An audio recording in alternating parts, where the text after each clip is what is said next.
1971 সাল, আর যে সময়ে উনি শাহাদাত বরণ করেন 1981 সাল।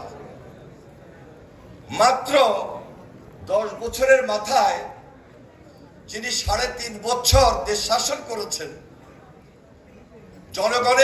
জনগণের সঙ্গে সম্পৃক্ত হয়ে, জনগণের বন্ধু হয়ে এবং যুবকদের নেতা হয়ে, তরুণদের নেতা হয়ে স্বাধীনতার যেমনি ঘোষণা দিয়েছেন তেমনি দেশ শাসন করেছেন এবং যুবক থাকা অবস্থায় প্রেসিডেন্ট জিয়া শাহাদাত বরণ করেন।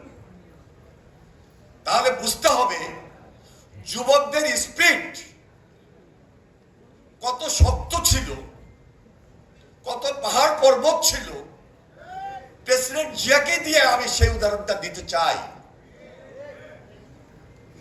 17 বছর আন্দোলন করেছি, সংগ্রাম করেছি,